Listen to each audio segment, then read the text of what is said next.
The rain fell in relentless, gray sheets, turning the hard-packed dirt of the farmyard into a slick, clinging mud. It was a weeping sort of rain, the kind that seemed to seep not just into the earth but into a person's very bones, carrying with it a chill that had nothing to do with the temperature. Inside the small, clapboard house that smelled of sour whiskey and regret. Ava listened. She had been listening for hours, her body so still in the narrow cot of her room that she felt less like a girl and more like a stone. She listened past the drumming of the rain on the tin roof, past the mournful sigh of the wind as it rattled the ill-fitting window frame. She listened for the one sound that mattered, the deep, rumbling snore that signaled her PA had finally succumbed to the liquor. It came at last, a ragged, uneven sound that rose and fell from the other room. It was the sound of her cage door creaking open. Slowly, she slid from the cot. The floorboards were cold beneath her bare feet. She moved with a practiced silence, a skill learned over years of navigating her father's moods, of knowing when to be invisible. In the faint moonlight that filtered through the watery pane of glass, her eyes fell on the simple calico dress laid out on her only chair. It was her best dress, the one her mother had made for her before the sickness took her. Her PA had insisted she wear it tomorrow, for Mr. Croft. A tremor ran through her, sharp and violent. Silas Croft. The name tasted like ash in her mouth. He was a man with a face like a slab of raw meat and eyes like 2 chips of ice. He owned the land that bordered theirs, and half the county besides.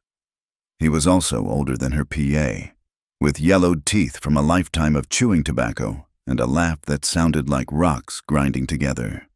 And he had come to collect a debt. Her father, his mind and his fortune rotted by drink, had offered the only thing he had left of value, his 17-year-old daughter. The memory of Mr. Croft's last visit was a fresh wound. He had looked at her not as a person, but as livestock, his gaze lingering in a way that made her skin crawl. He'd pinched her cheek, his fingers hard and cold, and had told her PA she had good teeth and a strong back. The bargain had been struck over a bottle. Her life, sold for a pittance to erase a gambling debt. The wedding was to be in 2 days. No! Her whole body screamed the word, though not a sound passed her lips. She would not be sold. She would not belong to Silas Croft. Her belongings were already gathered, a pathetic collection stuffed into a worn canvas sack, a spare shift, a hunk of dry bread wrapped in cloth, and the small, tin-framed picture of her mother, its edges worn smooth from years of her thumb tracing the gentle smile. Her fingers closed around the last item she'd taken, its handle cool and familiar. It was a small, sturdy knife from the kitchen, its blade sharpened for peeling potatoes and slicing salt pork, now tucked into the waistband of her skirt. It felt less like a tool and more like a prayer, a desperate, dangerous prayer. On her wrist, a faint discoloration marred the pale skin, a purplish-yellow shadow in the shape of a man's fingers. Her PA had grabbed her there 2 nights ago, his grip like an iron band, to pull her from her room and present her to Mr. Croft. The bruise was a map of her future, a promise of the life that awaited her. It was the final reason she had to run. She eased her bedroom door open, cringing at the faint squeal of the hinges.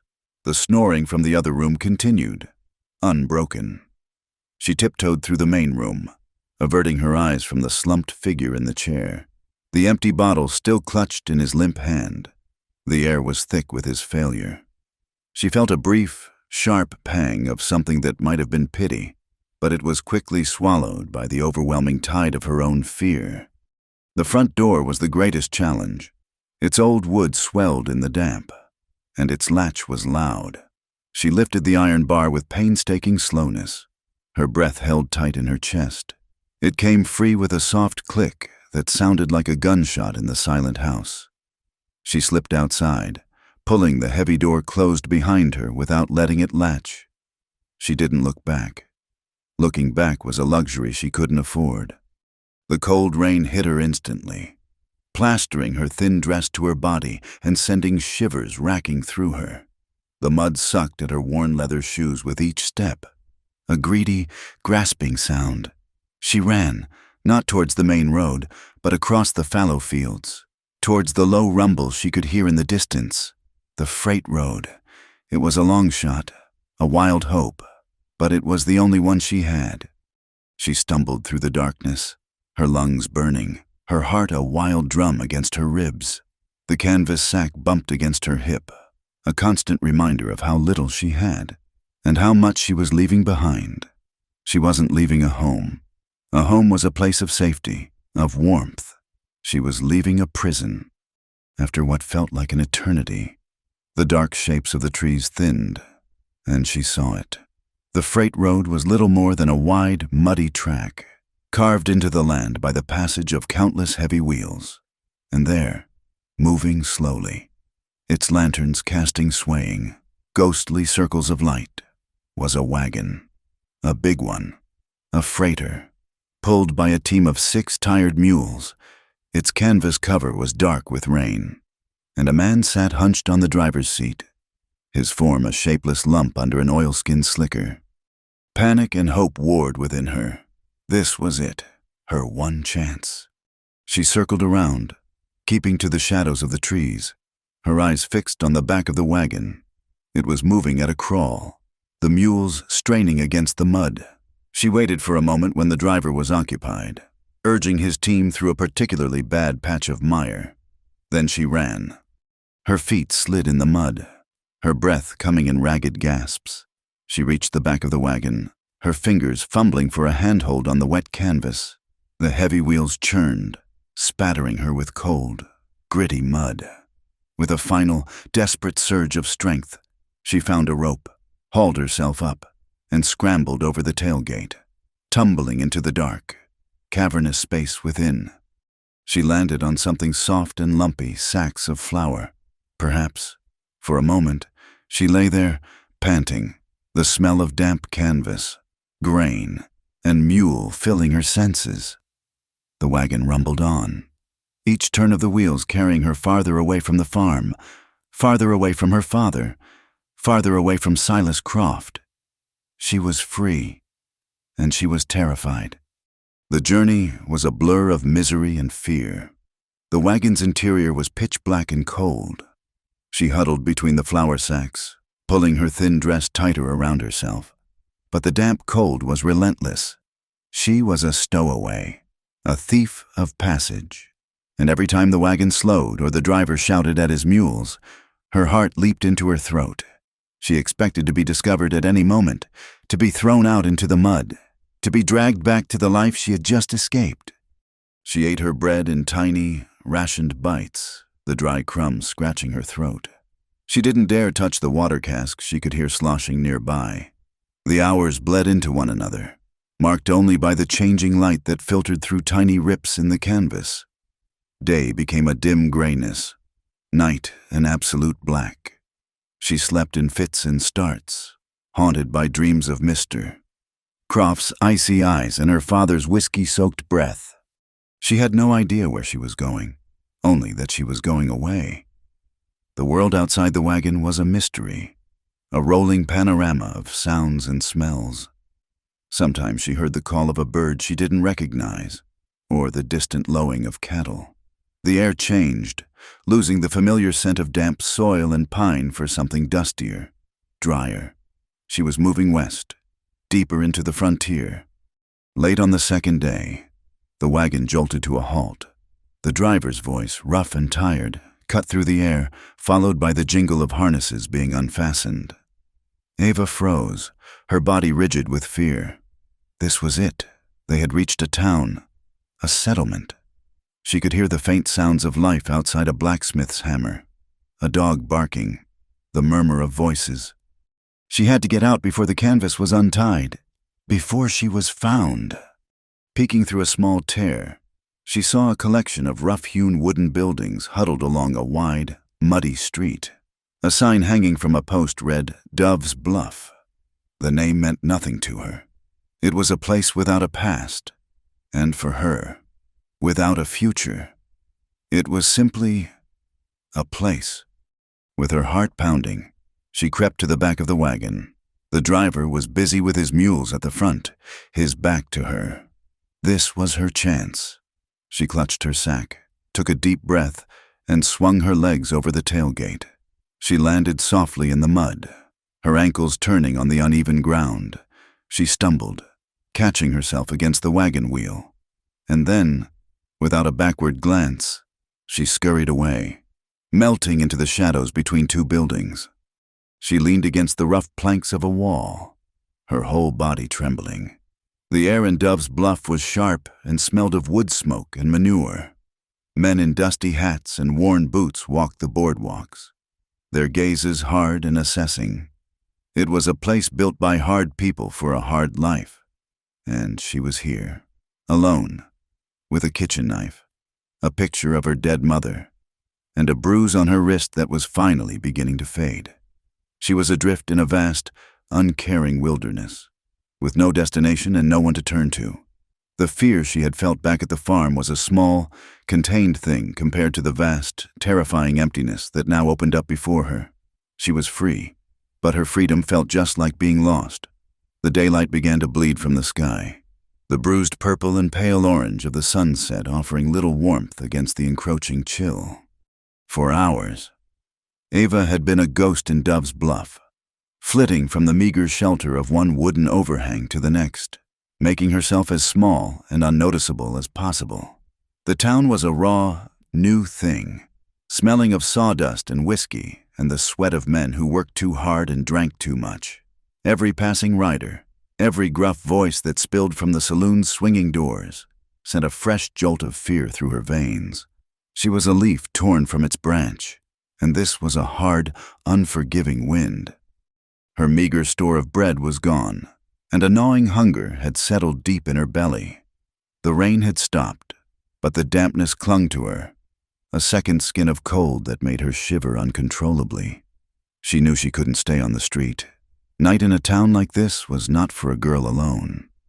She had seen the way the men looked at her, quick, hungry glances that made her feel like a stray dog they were deciding whether to kick or to keep. Her wanderings had led her to the edge of town, where the muddy main street dissolved into a rutted track leading out into the vast, darkening plains. And there, set back from the road and standing alone like a tired old sentinel, was a livery stable. It was a large, unpainted barn, its timbers silvered with age and weather, a wide, dark mouth of an entrance gaping open. A single lantern hung from a beam just inside, casting a pool of soft, yellow light that seemed a world away from the harsh glare of the saloon. It looked quiet. It looked separate. It was a risk, but staying on the street was a certainty of a different, more terrible kind. She hesitated in the shadows, her canvas sack clutched to her chest. She could hear the gentle, rhythmic sounds from within the soft stamp of a hoof on a dirt floor, the swish of a tail, the contented sigh of a large animal at rest. These were familiar sounds, comforting sounds from a life that now felt a lifetime away. They gave her a sliver of courage. Taking a breath that did little to steady her racing heart, she crept closer, her worn shoes making no sound in the damp earth. She peered around the massive doorframe, her eyes adjusting to the dim interior. The air was thick with the holy trinity of the West old leather, sweet hay, and the warm, earthy scent of horse. Several stalls lined one wall, their occupants shifting in the shadows. On the other side, saddles rested on wooden stands like sleeping creatures, and bridles with their gleaming bits hung in neat rows. In the center of the lantern's glow, a man was working. He was tall, his frame lean but broad in the shoulders, outlined by the light as he bent over a piece of tack draped across a sawhorse. His back was to her. He wore dark, worn trousers and a simple cotton shirt, the sleeves rolled up to his elbows, revealing muscular forearms tanned to the color of old leather. He moved with a slow, deliberate economy, his hands sure and steady as he worked a tool over the surface of a saddle fender. He didn't rush. He seemed as much a part of the stable as the wooden beams and the sleeping animals. Ava watched him for a full minute, her fear wrestling with a desperate, burgeoning hope. He was alone. He seemed quiet, but she knew that quiet men could be the most dangerous. Her own father was quiet right before the rage took him. Still, the saloon was full of loud men, and her instincts screamed that her chances were better here, with the quiet man and his horses. She forced her feet to move, stepping out of the shadows and into the edge of the light. The sound of her shoe scuffing the ground was impossibly loud. The man stopped his work. He didn't startle or spin around. He simply straightened up slowly, placing his tool on the sawhorse with a soft click. Then he turned. He was just as she had imagined, from his frame tall and weathered. The sun and wind had carved fine lines around his eyes and mouth, and his skin was burned brown by 1,000 days under an open sky. His hair was dark and shaggy, and a stubble of beard shadowed a square, resolute jaw. But it was his eyes that held her. They were the color of a faded blue sky over a dusty plain, and they were utterly still as they took her in. It wasn't a man's look, not the way Mr. Croft had looked at her, a cataloging of assets. It wasn't the dismissive glance of the townsfolk. This was slower, more methodical. He was reading her the way a man reads the weather in the clouds or the trail in the dust. He saw the damp, clinging dress, the mud on her shoes, the small canvas sack held like a shield, and the wild, haunted look in her eyes. He saw everything. Ava's throat went dry. The words she had practiced in her head vanished. Her hand, of its own accord, tightened on the handle of the kitchen knife tucked in her skirt. His gaze flickered down to her hand, then back to her face. He didn't move, didn't speak. He just waited, his stillness a wall she had to either break through or retreat from. She found her voice, but it came out as a ragged whisper, thin and trembling. "Sir!" He gave a slight, almost imperceptible nod, acknowledging that he heard. I need a place to sleep, just for one night." The words tumbled out in a rush, desperate and pleading. She took a half step forward, then checked herself. "I don't have any money, but I won't steal anything. I promise, I won't touch a thing." She held up her empty hands, as if to prove her innocence. I can't stay out there." She trailed off, her breathing shallow. She had laid her desperation bare at his feet. Now he would either kick it aside or offer a hand. She braced herself for the former. She expected a gruff refusal, a command to get out, or worse, a leering suggestion of what a night's stay might truly cost. The cowboy, Jack Harrow, continued to look at her for a long moment. The silence stretched, filled only by the soft nicker of a horse in a nearby stall. He looked at her tangled hair, plastered to her forehead with sweat and damp. He looked at the stark terror in her young face. He saw not a woman, not a problem, but a cornered animal, ready to bolt or fight. And in the deepest part of that terror, he recognized a faint echo of something he himself had once known. Finally, he broke the silence. But it wasn't with words. He gave another slow, deliberate nod. Relief washed over Eva so powerfully her knees went weak. She felt the strength drain out of her, the rigid posture of fear collapsing into sheer, bone-deep exhaustion. She hadn't realized how tightly she had been holding herself until that simple gesture allowed her to let go. Without a word, Jack turned and picked up the lantern, lifting it from its hook. The light swayed, casting long, dancing shadows across the stable. He gestured with his head toward the back, a clear, unspoken command to follow. Ava hesitated for only a second before scurrying after him, staying close to the circle of light as if it were a campfire warding off wolves. He led her past the occupied stalls, the horses turning their heads to watch them pass, their large, dark eyes curious and calm. The stable was warmer than the air outside, the collected body heat of the animals creating a pocket of mild, living air. He stopped at the very last stall. It was empty, the floor covered with a thick, clean layer of straw. It was larger than the room she'd had back at the farm. He swung the wooden gate open, the hinges groaning softly. Then he walked over to a stack of folded blankets on a shelf, pulled one from the middle, and held it out to her. It was a thick, woolen army blanket, rough and clean. She took it, her fingers brushing his. His hand was calloused and hard, but his touch was surprisingly gentle. A brief, impersonal contact that was over before it began. He held the lantern up, illuminating the stall. He pointed a finger at the pile of golden straw. Then he looked at her. His expression was unreadable, his face a mask carved by sun and silence. He had offered her shelter, a blanket, a place to rest. He had asked for no name, no story, no explanation. He had simply seen a need and met it. For the first time in 2 days, Eva felt a single, fragile thread of security. It was thin and tenuous, but it was there. She stood in the doorway of the stall, clutching the heavy blanket, and looked at the tall, quiet man who had given it to her. "Thank you," she whispered. The words were small in the vast, quiet space, but they were filled with the weight of her gratitude. He gave one last nod, a final, curt acknowledgement. Then he turned and walked back toward the front of the stable, his boots making soft, rhythmic sounds on the packed earth. He hung the lantern back on its hook, the pool of light returning to its original spot. He picked up his tool and bent back over the saddle, resuming his work as if she were no longer there, as if taking in a half-drowned stray was the most ordinary thing in the world. Eva watched him for a moment longer, then slipped into the stall, pulling the gate closed, though not latching it. She sank down into the straw, the sweet, dry smell rising up around her. It smelled of earth and sun and honest work. She wrapped the woolen blanket around her shoulders, its rough texture a comfort against her cold skin. The shivering began to subside.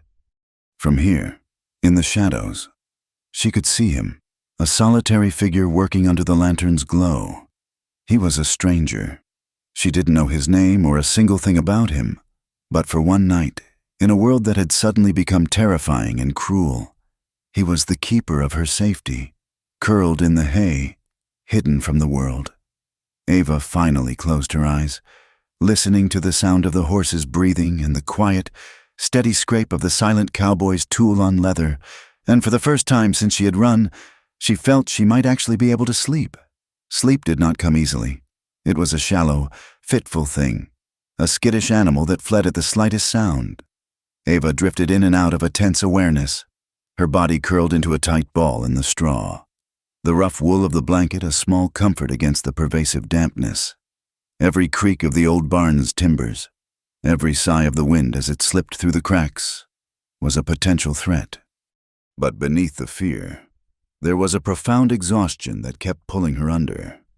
Hours passed, the faint, distant sounds from the town, the occasional shout. The tinny plink of the saloon piano had long since died away, leaving only the vast, deep silence of the prairie night. And with that silence came the cold. It was a different cold than the rain-soaked chill from before. This was a dry, biting cold that crept in from the plains, a cold that felt ancient and vast. It found its way through the walls of the stable, past the warmth of the animals, and sank its teeth into her. The single blanket was no match for it. The cold seeped up from the packed earth floor, through the layer of straw, and into her bones, her shivering, which had subsided, returned with a quiet violence, her teeth chattering in a rhythm she couldn't control. She pulled the blanket tighter, tucking it under her chin, but it was like trying to stop the tide with a teacup. Through the gaps in the stall door, she could still see him, the cowboy. He hadn't moved from his spot, working with a tireless, patient focus under the solitary lantern. The light carved him from the surrounding darkness, his shoulders hunched slightly, his hands moving with an unhurried grace. He was mending a split seam on a saddle skirt, pushing a sharp awl through the thick leather, then pulling a waxed thread taut in a series of precise, repetitive motions. He was a portrait of quiet industry, a small island of purpose in the vast, empty night. He was also near the only source of light and, presumably, warmth in the entire barn.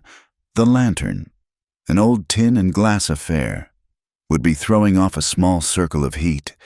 It wouldn't be much, but it would be more than the nothing she had now. A war raged within her. To stay in the relative safety of her dark corner was to endure the relentless cold. To approach him was to risk everything. She knew what men thought, what they assumed. A girl, alone, coming to a man in the dead of night. The meaning was plain in this world. It was a transaction, and she had nothing to trade but the one thing she had run away to protect. She watched his hands. They were large, brown, and calloused. They were strong hands, capable of breaking a horse or, she had no doubt, a person. But they were also steady, careful hands, the way he guided the needle, the way he smoothed the leather. There was no violence in it. There was a respect for the tool, for the task. He hadn't laid a hand on her. He hadn't spoken a crude word. He had simply given her a blanket and a place to rest and then left her entirely alone. It was more decency than she had been shown in years. The cold was winning. It was a physical misery that was beginning to cloud her thoughts. If she stayed here, she would be sick by morning, if not frozen. A sick girl alone on the frontier was as good as dead. The risk of moving seemed, suddenly, less than the risk of staying still. Her decision made, the execution was another matter. She rose from the straw as quietly as she could, the rustling of the hay sounding like a roaring fire in the stillness. The blanket was still wrapped around her shoulders, a pathetic shield. Her bare feet touched the cold, hard-packed earth of the stable floor, and another shiver racked her body. She took one step out of the stall, then another. She moved like a fawn stepping into a clearing, every muscle tensed, ready to spring back into the shadows. He didn't look up. His focus remained entirely on his work, the rhythmic push and pull of the thread unbroken. She crept closer, her path taking her around the edges of the light, wanting its warmth but fearing its exposure. When she was only a few feet away from him, she stopped. She could feel the faint heat from the lantern on her cheek, a ghost of a touch that was almost painful in its welcome relief. She could smell the clean scent of the saddle soap he was using, a mix of beeswax and oil. She stood there, trembling, a silent supplicant. The words were lodged in her throat, a knot of fear and desperation. What could she possibly say? "Please, sir, may I share the warmth of your light?" It sounded foolish, childish, but she had to say something. She had to explain herself, to make her intentions clear before he could make his own assumptions. She cleared her throat, a tiny, scratchy sound. "Sir." The steady motion of his hands paused. He did not look up, but his head tilted slightly, an acknowledgement that he had heard her. This was it, the precipice. She had to jump. "I'm sorry to bother you," she whispered, her voice cracking. It's so cold." He still didn't look up. He set his awl down on the sawhorse with a quiet, deliberate click. Eva's heart hammered against her ribs. She had his attention now. The silence that followed was heavy, thick with unspoken possibilities. She had to fill it, to define the terms of this encounter before he did. "I'm not," she began, the words tumbling out in a broken, desperate rush. "I'm not like some of the other girls, the ones you might find in town." She took a ragged breath, forcing herself to meet the back of his head with her gaze. "I mean, I'm not here for that." The shame of it burned her cheeks. Even in the cold, to have to declare her own virtue, to lay it out like a piece of meager currency, was a humiliation, but it was the only defense she had. She faltered, the final, most crucial word stuck in her throat. She couldn't say it, not the word itself, so she tried again, her voice dropping to a near inaudible whisper, freighted with all the terror and innocence of her 17 years. "I'm still..." She let the word hang in the air, unfinished, a confession, a plea, a warning. Jack Harrow remained perfectly still, his back to her, for a long, terrible moment. Ava was sure she had made a catastrophic mistake. He would laugh at her, or worse, he would get angry, offended that she would assume such a thing, or worse still, he would see her declaration not as a shield, but as a challenge. Then something shifted. It was subtle, the corner of his mouth just visible to her in profile, quirked upward in the barest hint of a smile. It wasn't a mocking smile. It was something else, something dry and tired and perhaps even a little sad. And then he spoke, his voice a low, gravelly rumble that was not unkind. He did not turn. He did not look at her. He simply addressed the saddle in front of him. "Who asked?" The words were so unexpected, so utterly contrary to anything she had imagined, that for a moment, they didn't register. When they did, the relief was a physical blow. It was as if a rope that had been tightening around her chest for days had suddenly been cut. He wasn't angry. He wasn't leering. He was dismissing it. He was telling her that her greatest fear, the entire reason for her terrified confession, was irrelevant to him. It wasn't part of the equation. The tension drained out of her body in a single, silent rush, leaving her weak-kneed and dizzy. She swayed slightly, her hand coming up to brace herself against a wooden post. They stayed like that for another long stretch of silence. Jack picked up his awl again, but he didn't resume his work. He just held it, his thumb rubbing over the smooth wooden handle. The only sound was the soft sigh of a horse settling in its sleep. When he spoke again, his voice was just as quiet, but it held a different tone. It was practical, matter-of-fact. "All the same, if it's safety you're needing, this barn's solid enough. The doors are thick, bars heavy." He was answering the question she hadn't truly asked. He understood that the cold she felt was more than just the weather. He was telling her she was safe not just from him, but from the world outside. The barn wasn't just a shelter from the elements. It was a fortress, and he was its keeper. And then he moved. He placed his tools on the sawhorse with a finality that suggested his work for the night was done. He straightened up to his full height, and for a fleeting second, the old fear returned as she was reminded of just how big he was. He was a tall man, built of long, hard lines of muscle and bone. But he didn't turn towards her. Instead, he walked past her, giving her a wide berth, and headed for the huge double doors at the front of the stable. The wind was whistling a low, mournful tune through the main crack between them. He put his shoulder to one of the massive doors and pushed. It groaned in protest, swinging inward slightly. For a moment, a blast of frigid night air rushed into the stable, carrying with it the scent of dust and the vast, cold emptiness of the plains. The lantern flame flickered wildly, and the shadows danced like frantic ghosts. The world outside looked black and terrifying. Then he pulled the other door closed. The two heavy slabs of wood met with a deep, solid thud that echoed in the rafters. The wind was silenced. The frantic dance of the shadows calmed. He reached for the crossbar, a thick, heavy beam of timber, and lifted it, setting it into its iron brackets with a dull, heavy scrape. The sound was absolute. It was the sound of a gate being locked, a lock being turned, a promise being kept. He had closed the barn door. He had shut out the night. He had shut out the dangers that haunted her, seen and unseen.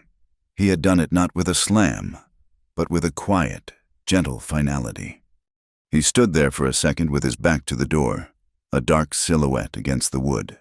Then he turned, not looking at her, and walked back to his workspace. He picked up the lantern. For the first time, Ava thought he might leave, might take the light and retreat to some hidden corner, leaving her in the cold and the dark once more. But he didn't. He simply carried it over to a sturdy post nearer to the center of the stable, away from the drafts, and hung it on a nail there.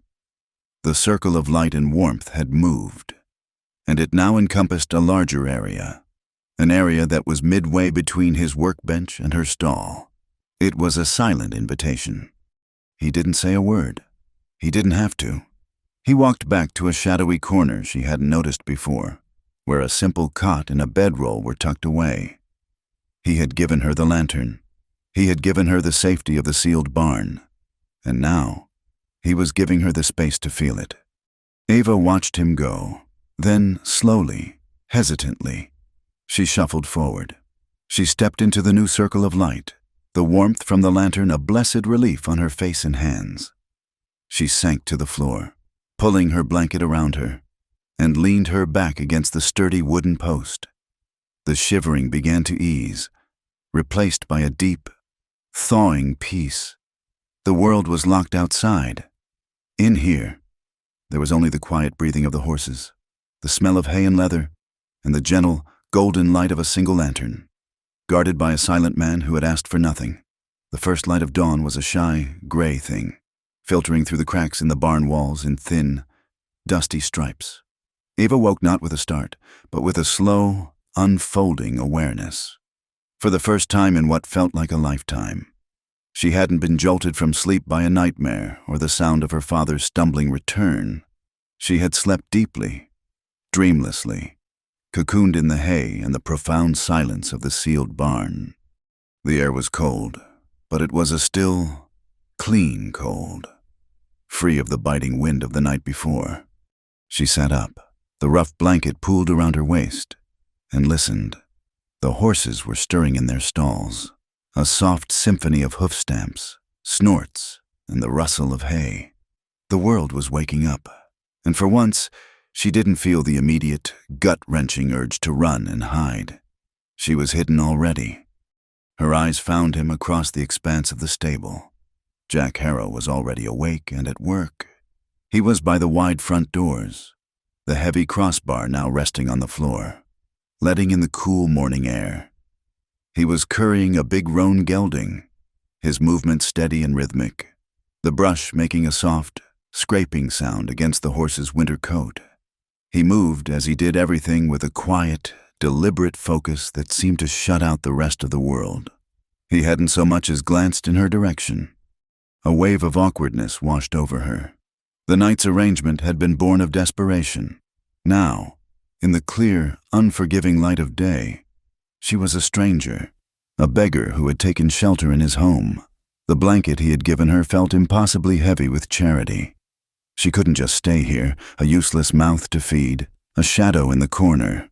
Her PA, for all his failings, had drilled one lesson into her: you earn your keep. You don't take what you haven't worked for.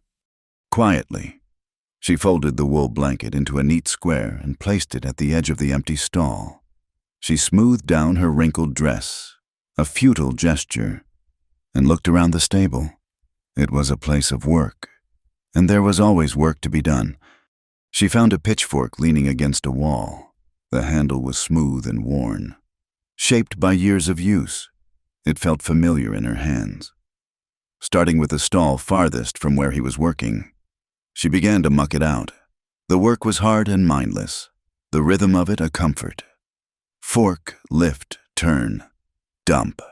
It was a language her body knew, a penance for the shelter she'd been given. She worked her way down the line, her movements becoming more efficient, her focus narrowing to the simple, honest task. She was halfway through the third stall when she sensed him standing there. She didn't hear him approach. He moved with the silence of a man who spent his life trying not to spook horses. She froze, her back to him, the pitchfork held tight in her hands. She expected him to tell her to stop, to leave his things alone, to get out. "There's a barrow by the back door," was all he said. His voice, heard for the first time in the daylight, was a low baritone, rough around the edges like frayed rope. She turned slowly. He was standing a few feet away, holding a bridle. His face was unreadable in the morning light, his expression neutral. He gestured with his chin toward the rear of the barn, then turned and went back to his horse without another word. It wasn't a thank you, it wasn't a welcome, but it was an acknowledgement. It was permission, a small, Unspoken agreement had been reached. She found the wheelbarrow and continued her work, her heart a little lighter. That day set the pattern for the days that followed. A silent routine fell into place, a dance with no music. Ava would rise with the first light and tend to the stalls. She learned to haul water from the creaking iron pump behind the barn, her arms straining against the weight of the heavy wooden buckets. She found a broom and swept the central aisle until the packed earth was clean and clear. She did these things without being asked, and he accepted them without comment. Jack's life was ruled by the needs of the horses and the comings and goings of the townsfolk who boarded them. He shod horses, his hammer ringing out in a steady, metallic rhythm. He mended tack, his hands showing a surprising deftness with a needle and all. He spoke to the animals in a low, soothing murmur, but to the men who came to the livery, his words were few and clipped. He was a man who seemed to keep the world at arm's length, guarding his solitude as fiercely as he guarded his stable. At first, Ava made herself scarce whenever a customer arrived, retreating to the shadows of an empty stall. But Jack never indicated she should hide. He treated her presence as a simple, unremarkable fact. And soon, the men who came and went began to do the same. They saw a quiet, plain girl sweeping the floor. And in a town like Dove's Bluff, a person minding their own business and doing their work was a person to be left alone. The gnawing hunger of her first day was replaced by a simple, shared sustenance. Jack had a small stash of provisions in a wooden crate, a sack of flour, a tin of coffee, a side of bacon, a bag of dried beans. On the second day, seeing her chewing on a piece of hardtack she'd found in her sack, he had jerked his head toward the crate. "If you're hungry, eat." Ava, emboldened by her day's work, took it a step further. She found an old cast-iron skillet and a dented coffee pot. Using the small forge Jack used for his metal work, she figured out how to build a small, contained fire for cooking. That evening, when he finished his work, the smell of frying bacon and hot coffee filled the air. She had set 2 tin plates on an overturned crate. She didn't look at him. Her attention focused on portioning out the simple meal, her cheeks burning. He approached the crate, looked down at the plate, then at her. He took it without a word and sat down on a nearby barrel. They ate in silence, the only sounds the crackle of the fire and the clink of their forks against the tin plates. It was the most peaceful meal Ava had ever had. The silence wasn't empty or tense.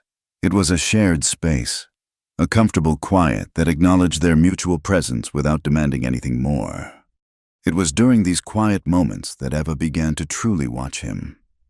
She noticed the way his eyes, which seemed so hard and distant when he faced the world, would soften when he was working with the animals. And there was one animal in particular that drew both their attentions. In a small, separate pen at the back of the stable was a foal, a filly, born late in the season. She had a coat the color of honey and large, liquid brown eyes, but her back left leg was crooked, the result of a difficult birth. It had healed badly, leaving her with a permanent, rolling limp. She couldn't keep up with the other horses, and her mother had been sold off weeks ago. The filly was, in the harsh calculus of the West, a liability, a piece of broken stock. But Jack had kept her. He fed her the best hay and made sure the other, bigger horses didn't bully her away from the water trough. Ava found herself drawn to the little creature. She saw in the filly's vulnerability a reflection of her own. She started spending her spare moments by the pen, speaking to the foal in a low, soft voice, the way Jack spoke to the other horses. She would bring her handfuls of the sweetest alfalfa, letting the filly nibble the greens from her palm with velvety lips. One afternoon, she unlatched the gate and slipped into the pen. The filly shied away at first, but Ava simply sat down in the clean straw and waited. After a long while, the little horse's curiosity won out. She limped over, nudging Ava's shoulder with her nose. Ava reached up and began to stroke the filly's neck, her fingers scratching gently behind her ears. The filly let out a soft, contented sigh and leaned into the touch, her eyes half closing in pleasure. Ava didn't know that Jack was watching from the shadows of the tack room. He stood perfectly still, seeing not just a girl and a horse, but an exchange of quiet trust. He saw the unguarded tenderness in her touch, the genuine affection. Most people ignored the lame filly or looked at her with pity. Ava looked at her with understanding. In that moment, something in Jack's estimation of the girl shifted. The wall he kept between himself and the world lowered, just an inch, to let her in. His gaze, when it rested on her now, was still quiet, but it was no longer just neutral. It was softer, gentler, like the look he gave the horses when he thought no one was watching. A week after she arrived, a late afternoon sunbeam slanted through the barn door, illuminating the space where Jack was washing up for their evening meal. He had a basin of water set on a barrel and was scrubbing the grime and horse sweat from his hands and forearms with a harsh bar of lye soap. As he pushed the damp sleeve of his shirt higher up his arm, the light caught it. A scar. It started just below his elbow and ran in a long, silvery white line down the inside of his forearm, disappearing into the cuff of his shirt. It wasn't a jagged, accidental scar from a fall or a piece of machinery. It was a clean, straight line, pale and puckered at the edges. It was the kind of mark left not by an accident, but by a blade held with intent, a knife. Ava froze. A tin plate halfway to the crate they used as a table. Her gaze was fixed on the scar. It was old, long-healed, a part of the landscape of his skin. But to her, it was as loud as a shout. Her mind flashed to the fading purple-yellow bruise on her own wrist, the mark left by her father's grip, the seal of her betrayal. That mark had been an ugly promise of a future she had refused. The scar on Jack's arm was a testament to a past he had survived. She didn't know the story behind it. She didn't know who had held the knife, or why. But she didn't need to. In the stark, silent language of scars, she understood its meaning perfectly. It was a mark of betrayal, a deep one, a wound given by someone he must have trusted, close enough to leave such a deliberate, intimate wound. She knew, in that instant, why he was so silent. His quiet wasn't just a habit, it was a fortress. It was a wall he had built, brick by silent brick, around the place where he had been hurt. He kept the world out not because he hated it, but because he knew, firsthand, its capacity to wound. Their eyes met for a fraction of a second across the stable. Her gaze flickered from the scar to his face. He saw her looking. He didn't pull his sleeve down or try to hide it. He simply held her gaze, and in his faded blue eyes, she saw not anger or shame, but a flicker of grim, quiet acknowledgement. He knew that she knew. She quickly looked down at the plate in her hands, her heart pounding. A new, profound connection had been forged between them, deeper than any words. It wasn't built on shared stories or laughter. It was built on the silent, mutual recognition of a shared wound. He had taken her in, astray, running from her own betrayal. And she now understood that he was astray, too, in his own way. They were two broken things, a girl with a fading bruise and a man with a silver scar, who had found a quiet, safe place in a barn full of horses. The silence between them was no longer just comfortable. It was sacred. The peace they had built was a fragile, unspoken thing, and it was shattered by the sky. The storm rolled in from the west without warning, a bruised and angry purple wall that swallowed the afternoon sun. The first drops of rain were fat and heavy, spattering into the dust like dark coins. Then the wind came, a low, keening moan that grew into a howl, rattling the old barn on its foundations. And then the heavens broke. It was a violent, biblical rain, a deluge that turned the world outside into a roaring, gray blur. Water found its way through 100 tiny gaps in the old roof, falling in a steady, maddening drip into buckets and puddles on the floor. The horses grew restless in their stalls, their snorts and stomps adding to the cacophony. Ava tried to continue with her evening tasks, her hands moving with a familiar rhythm as she brushed down a mare. but her composure was fraying with each new onslaught.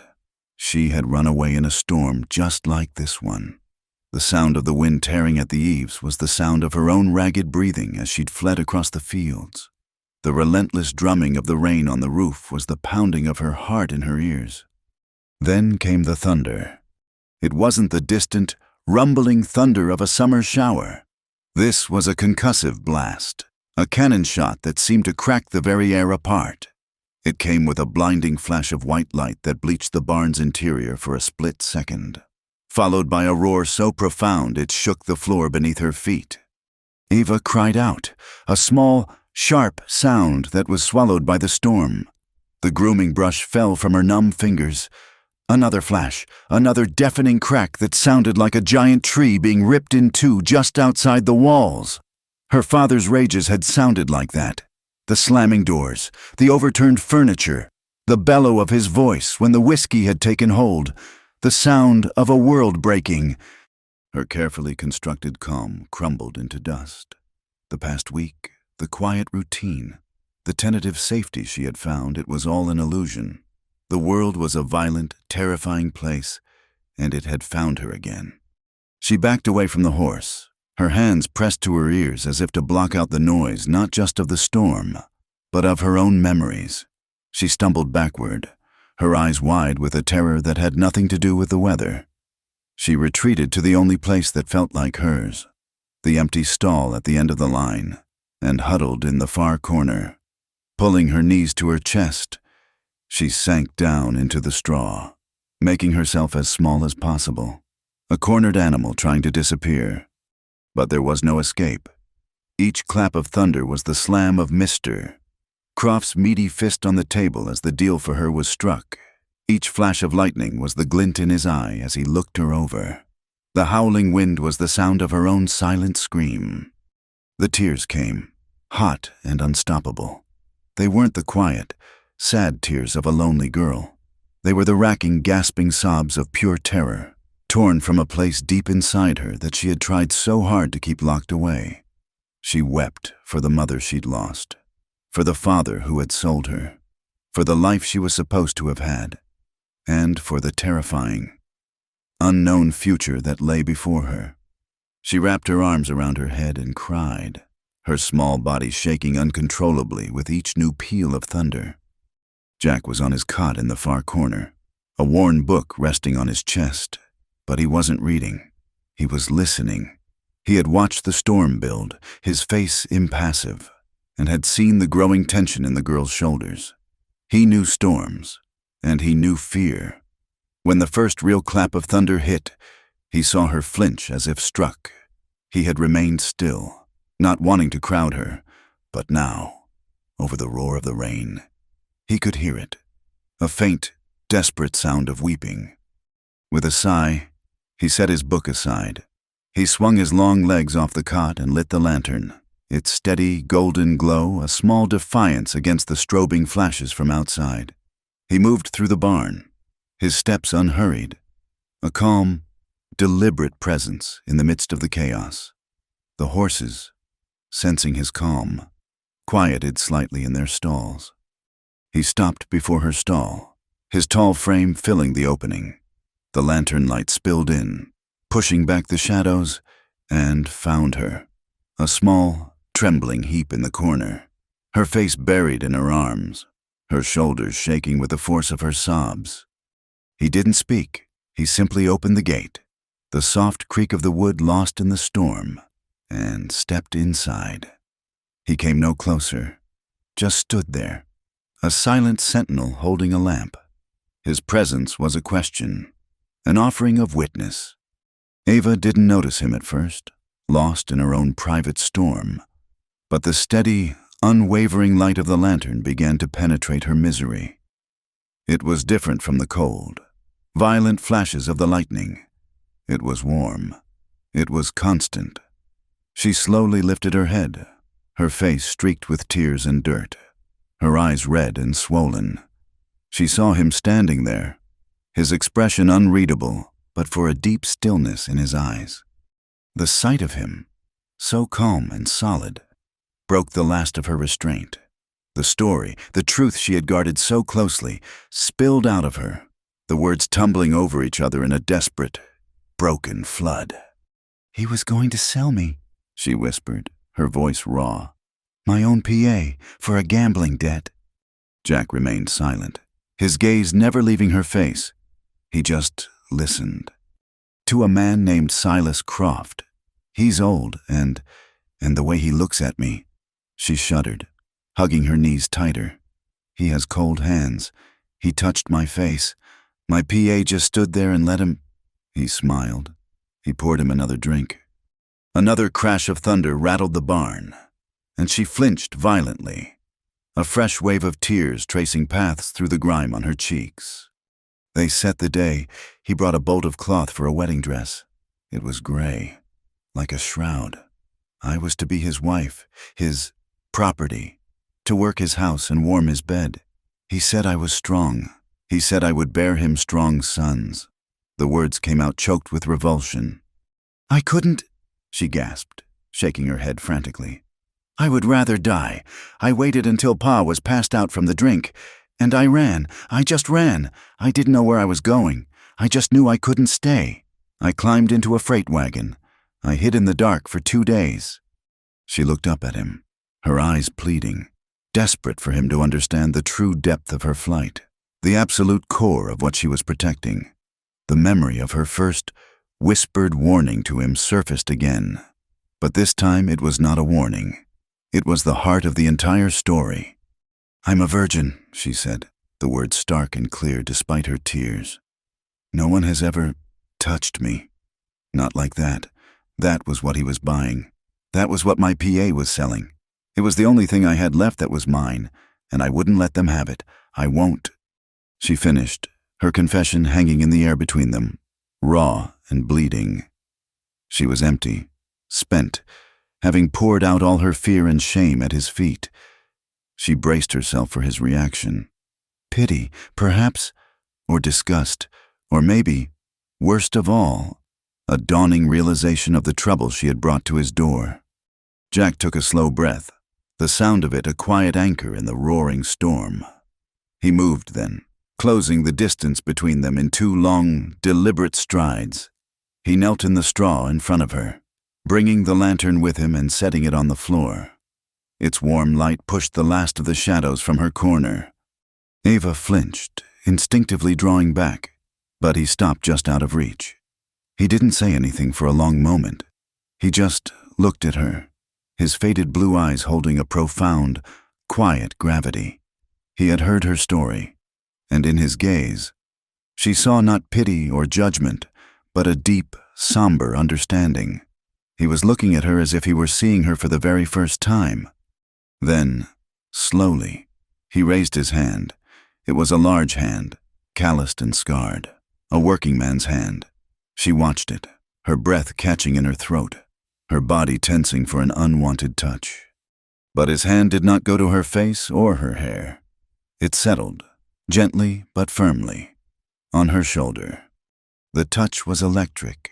It was the first truly gentle, intentional human contact she had felt in years.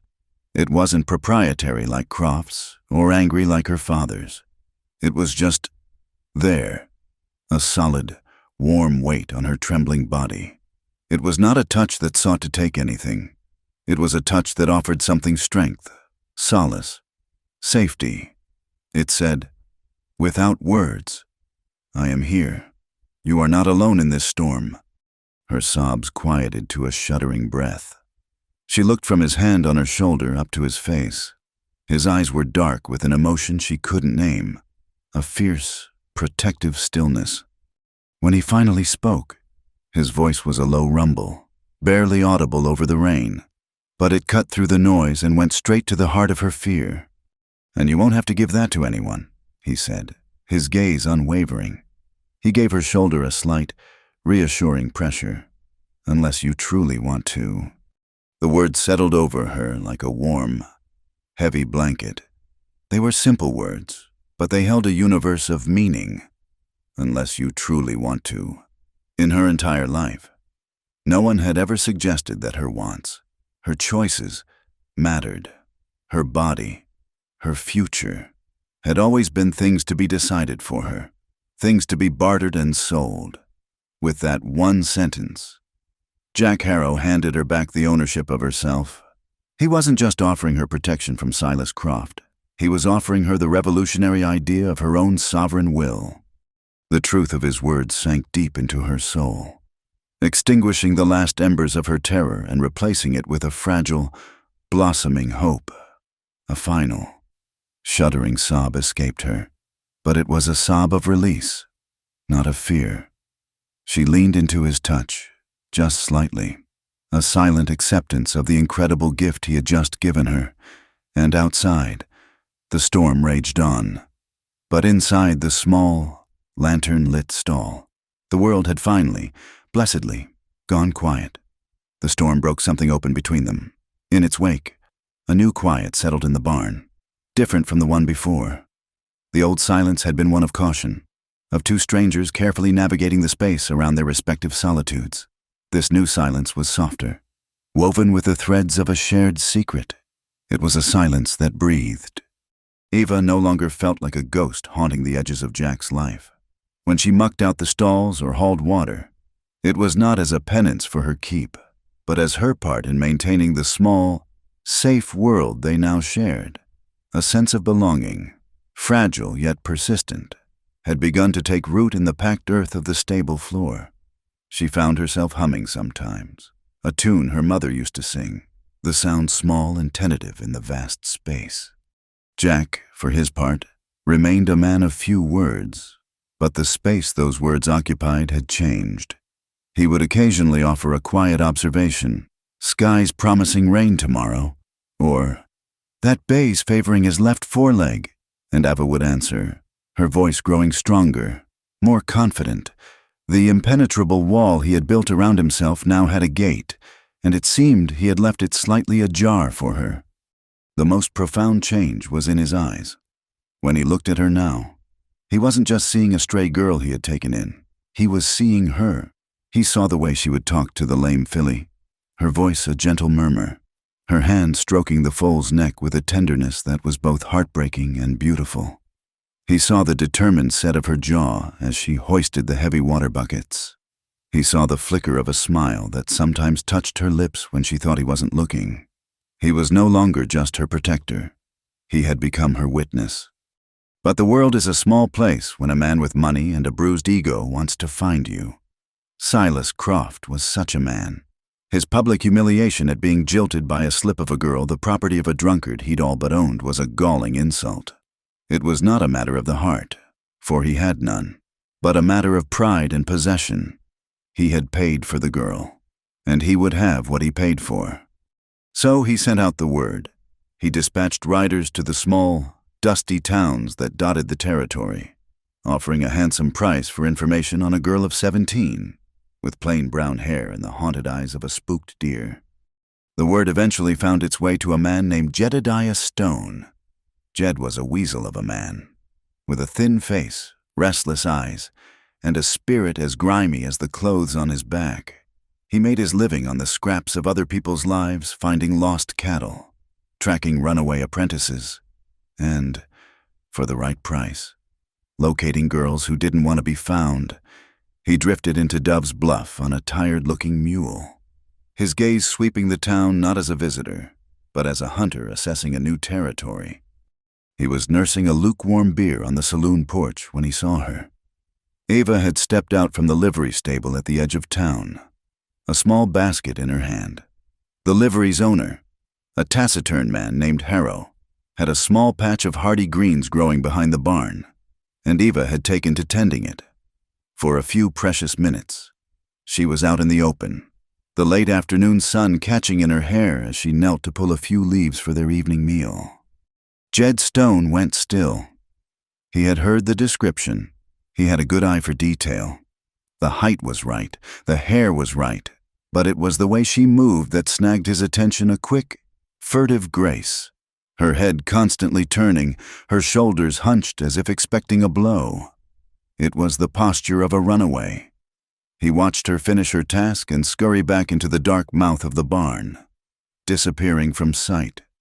He took his time, He finished his beer, then sauntered down the muddy street. He didn't go to the livery. Instead, he stopped a man coming out of the general store. "Howdy," Jed said, his voice a folksy drawl. "Looking for the blacksmith. Seems my mule's thrown a shoe."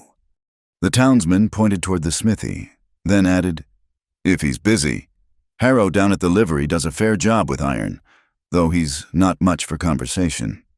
"Harrow, you say?" Jed mused, scratching his unshaven chin. "Big fella keeps to himself." "That's the one." "Heard he's got a girl helping him out now," Jed said, his tone casual, as if making idle gossip. "His daughter, is she—" The townsman shrugged. "Don't think so. Just showed up a few weeks back. Quiet little thing. Seems to earn her keep, though mine's her own." The man tipped his hat and moved on, his interest exhausted. But Jed's was not mine's her own, quiet little thing. It was enough. He made his way to the telegraph office. The message he sent was short and direct. He had found the goods. He named the town and the place. Then he settled in at the saloon to wait. He knew Croft's men would not be long. 2 nights later, the air grew still and heavy, pregnant with a silence that felt different from the usual prairie quiet. The moon was a pale, broken sliver, offering little light. Inside the barn, Ava was mending one of Jack's shirts by lantern light, her needle moving in small, even stitches. Jack was oiling a bridle, the scent of the wax filling their small circle of warmth. The lame filly let out a soft, contented sigh in her pen. It was a scene of such profound domestic peace that it felt almost sacred. Jack was the first to sense it. He stopped his work, his head cocked, his body going utterly still. "What is it?" Ava whispered, her own hands freezing over the shirt. "Horses," he said, his voice a low murmur. "Someone's coming." He rose without a sound and moved to the edge of the wide doorway, peering out into the darkness. Ava's heart began a slow, heavy drum against her ribs. She saw him tense. He stepped back from the opening, melting into the shadows. "Stay back," he commanded, his voice tight. "Get into the stall, the last one, and stay quiet." Fear, cold and familiar, washed over her. She didn't question him. She scrambled to her feet, dropping the shirt and needle, and scurried to the empty stall at the end of the line, the same one she had hidden in on her first night. She pressed herself into the darkest corner, her eyes wide, peering through the slats of the wooden gate. She heard them then, the soft thud of hooves on damp earth, the jingle of a bit. 2 riders reined in just outside the barn. For a long moment, there was only silence. Then, a man's voice, rough and arrogant, cut through the night. "Harrow, we know you're in there. We've come for the girl." The words hit Ava like a physical blow. The girl. Not her name, just a thing, an object to be collected. It was Croft's men. Her past had not just followed her, it had galloped her down. Another voice, deeper and flatter, added, "Silas Croft wants his property back. Make it easy on yourself and send her out." Ava watched Jack. He stood like a statue in the center of the barn, a dark silhouette against the lantern light. He didn't answer them. His stillness was terrifying, more potent than any shouted threat. The first man chuckled. A nasty, grating sound. "Don't be a fool. Harrow, there's 2 of us. We've got a warrant from a friendly judge says she's a runaway bondservant. It's all legal and tidy. Just push her out the door, and we'll be on our way. No need for anyone to get hurt." Jack moved then, but not toward the door to open it. With a swift, deliberate stride, he crossed the space to the heavy wooden crossbar that lay on the floor.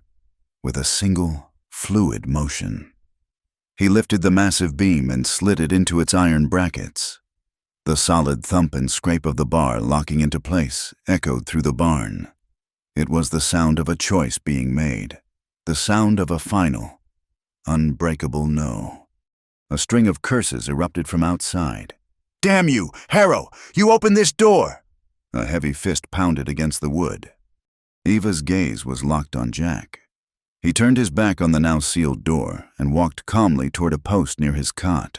A worn leather gun belt was looped over it. He slid the pistol from its holster. It was a Colt Peacemaker. Its metal barrel gleamed a dull, deadly blue in the lantern light. He checked the cylinder with a practiced efficiency, his thumb spinning it with a series of soft, ominous clicks.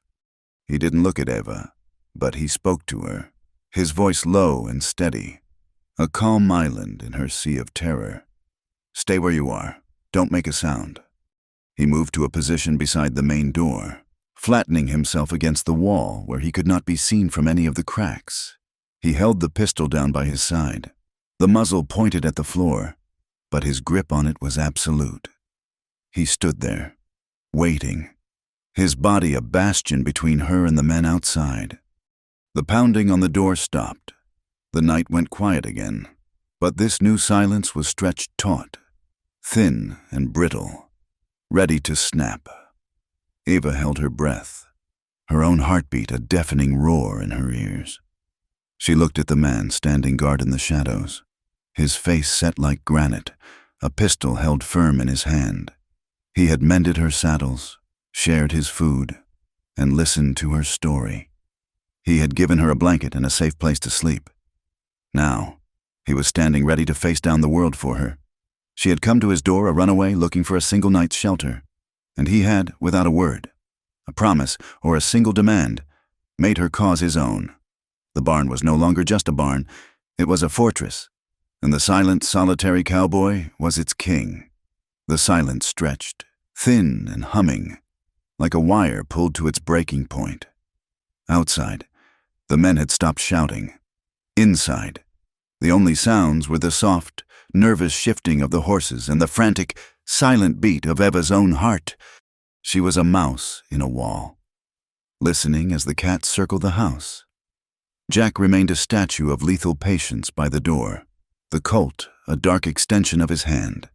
He wasn't breathing heavily. His calm was a terrifying thing, a deep, cold well of readiness. Then came a new sound, a soft, scraping noise from the side of the barn, then a faint, rhythmic creaking. It was the sound of a man climbing, his boots finding purchase on the old timber walls. They weren't trying to break the door down. They were going over.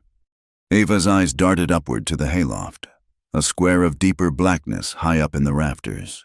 It was an open maw, a second entrance they had not considered. A wave of nausea rolled through her. This fortress had a breach. She saw Jack's gaze follow hers. He understood. He moved away from the door, his steps silent as a predator's, and positioned himself in the deep shadows directly beneath the loft opening. He was a trap waiting to be sprung. The creaking stopped. A long, agonizing silence followed. Eva could hear the blood roaring in her ears. Then, a dark shape blotted out a patch of the starry sky visible through the loft opening. A man's leg swung down, followed by another. For a moment, he dangled there, and then dropped, landing with a soft thud in the thick hay of the loft floor. A second shape followed immediately after. They were both in. A floorboard creaked above. They were moving, trying to get their bearings in the dark. Eva pressed herself further into the corner of the stall, her body rigid with a terror so profound it felt like ice water in her veins. This was it. The walls had been breached. The wolves were inside.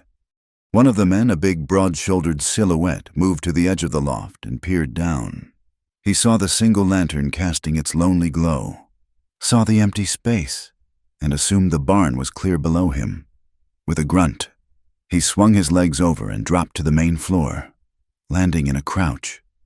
He never had a chance to straighten up. Jack moved from the shadows like a wraith. He didn't use the gun. In the close confines of the barn, a gunshot was a risk, and this was personal. He slammed into the man with the force of a battering ram. The air left the man's lungs in a pained whoosh. The sickening crunch of a fist meeting a jaw echoed in the quiet barn. The man staggered back, surprise and pain on his face. But the second man was already dropping from the loft. This was Jedediah Stone, the weasel-faced bounty hunter. He was smaller, wirier, and he landed with a nasty-looking skinning knife already in his hand. "Behind you, Cal," he snarled. Jack spun, bringing the heavy barrel of the Colt around in a vicious arc, but Cal, the big man, had recovered. He lunged, not at Jack, but at his gun arm. Grabbing his wrist with both hands, the two men locked together, a grunting, straining knot of muscle and will. They crashed against a row of saddles, sending them tumbling to the floor with a heavy thud of leather and wood. Jed circled them, the knife held low, looking for an opening. The horses, smelling the sweat and violence, began to panic in their stalls, kicking at the wood, their eyes wide and white in the lantern light. The lame filly let out a high, terrified whinny. Eva was paralyzed. A scream was trapped in her throat, a solid ball of ice. Her mind was a white haze of fear. She could only watch the brutal, desperate dance unfolding in the center of the floor. Jack was strong, but there were two of them. Cal was a brute. His massive strength focused entirely on wresting the gun from Jack's grip. With a final, desperate heave, Cal twisted Jack's arm, and the Colt fell, skittering across the packed earth floor. It came to rest not 10 feet from Eva's stall. Jed saw his chance. He darted in, his knife flashing. Jack saw him coming and kicked out, sending the smaller man stumbling back. But the momentary distraction was all Cal needed. He drove his shoulder hard into Jack's chest, then brought a heavy, club-like fist down on the side of Jack's head. The blow landed with a sickening thud. Jack's legs buckled. He went down, landing hard on one knee, his head lolling for a second. "Now!" Cal roared, and he kicked Jack hard in the ribs. Jack grunted in pain, collapsing onto his side. And that was the sound that broke Eva's paralysis. It wasn't a sound of combat. It was a sound of cruelty. The sound of a man being kicked when he was down. The sight of Jack, her protector, her silent guardian, lying helpless on the floor, broke through the white wall of her fear. A fire, hot and pure, ignited in her chest. It was rage, a deep, primal rage on behalf of the only person who had ever shown her true kindness. She looked at the gun. It lay on the floor, a piece of dark, terrible metal. It was an object from a world she knew nothing about, a world of men and violence.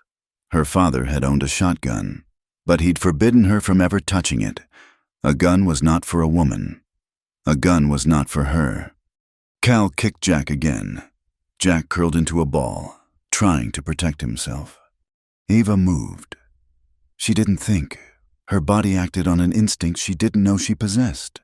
She fumbled with the latch of the stall gate, her fingers clumsy and trembling. She scrambled out and snatched the gun from the floor. It was impossibly heavy, cold and solid and real in her hands. It smelled of oil and burnt powder. She had no idea how it worked, but she knew which end the danger came from. She gripped it with both hands to stop them from shaking, her knuckles white. Jed was advancing on Jack again, his knife held out, a predator's grin on his thin face. "Time to finish this, cowboy." "Get away from him," Eva said. Her voice was a thin, reedy thing, almost lost in the noise of the panicked horses. But Jed heard it. He stopped, his head snapping up. He saw her, a slip of a girl in a plain dress, her hair wild, her face pale as a ghost in the lantern light, holding a Colt peacemaker with a grip of pure desperation. He laughed. It was a short, ugly bark. "Look what we have here. The little mouse has found a cannon. Put that down, girl, before you hurt yourself." He took a step toward her. I said, "Get away from him." This time, her voice was stronger, sharper, fueled by the fire in her belly. She raised the gun, the barrel shaking, pointing it vaguely at his chest. The sight of her, this terrified, determined girl with a gun, was enough. It was the distraction Jack needed. With a low, guttural roar, he surged up from the floor. He was not a man anymore. He was pure, wounded animal fury. He launched himself not at the big man, Cal, but at the one with the knife. He slammed into Jed, and the two went down in a tangle of limbs. Cal, momentarily stunned by Jack's recovery, turned to help his partner. Ava, her heart hammering, kept the gun pointed at him, her entire world narrowing to the front sight and the shape of the man. "Don't move," she whispered, the words more a prayer than a command. Cal hesitated, his eyes flicking between the girl with the gun and the desperate struggle on the floor. Jack and Jed rolled in the dirt, grunting with effort. Jed's knife flashed, and Jack cried out as the blade sliced across his arm. But in the next second, Jack got a hand free and delivered a brutal, open-handed blow to the side of Jed's head. The bounty hunter's head snapped back, his eyes glazing over for a crucial second. Jack scrambled away, grabbing a heavy iron horseshoe from his workbench. As Jed staggered to his feet, Jack swung the horseshoe in a desperate, horizontal arc. It connected with Jed's shoulder with a dull, wet crunch. Jed screamed, a high, thin sound of pure agony. He dropped the knife, his left arm hanging limp and useless at his side. He clutched his shoulder, his face contorted in pain and shock. Cal saw the fight was lost. He looked at Jack, now on his feet, blood dripping from his arm, a makeshift iron weapon in his hand. He looked at the girl, who still had the gun trained on him, her eyes blazing with a terrifying, protective fire. This wasn't worth dying for. "Jed, let's go!" he yelled, already backing toward the front doors. Jed stumbled back, his face white with pain. He glared at Jack, then at Ava, his eyes full of venom. "This ain't over, Harrow," he spat, his voice thick with pain. "Croft ain't the only one you'll have to answer to. The sheriff in this county, Marshal Tillis. He owes me. He'll have a warrant for horse theft and kidnapping so fast it'll make your head spin. We'll be back, and we'll be back with the law." He cradled his ruined shoulder and followed Cal, who was already fumbling with the heavy crossbar on the door. They heaved it out of its brackets and threw the doors open, spilling out into the night. A moment later, Ava heard the frantic sound of hooves galloping away, fading into the darkness. And then there was silence. The sudden peace was as shocking as the violence had been. The horses gradually quieted in their stalls. The lantern flame, which had flickered wildly during the fight, now burned with a steady, peaceful light. The gun in Ava's hands suddenly felt 10 times heavier. A violent tremor started in her arms and spread through her entire body. The Colt slipped from her nerveless fingers and clattered to the floor. The sound broke the spell. Her eyes found Jack. He was standing there, leaning against the workbench, the bloody horseshoe still clutched in his hand. There was a deep, ugly gash on the side of his head where Cal had struck him, and blood was welling from the knife wound on his arm, dripping in a dark, steady rhythm onto the dirt floor. He looked pale, exhausted, and in pain. He looked at her, and his eyes were full of something she had never seen there before. Not gratitude, not surprise. It was a kind of awe. Then his own strength gave out. The horseshoe fell from his hand with a clang. He slid down the side of the workbench, coming to rest in a sitting position on the floor. His head slumped against the wood. The sight of his collapse shattered her. The rage that had sustained her vanished, replaced by a wave of heart-stopping fear. She ran to him, falling to her knees in the dirt beside him. "Jack," she whispered, her voice breaking. Are you all right?" He opened his eyes, trying to focus on her. "Just caught my breath," he rasped. Tears, hot and immediate, began to stream down her face.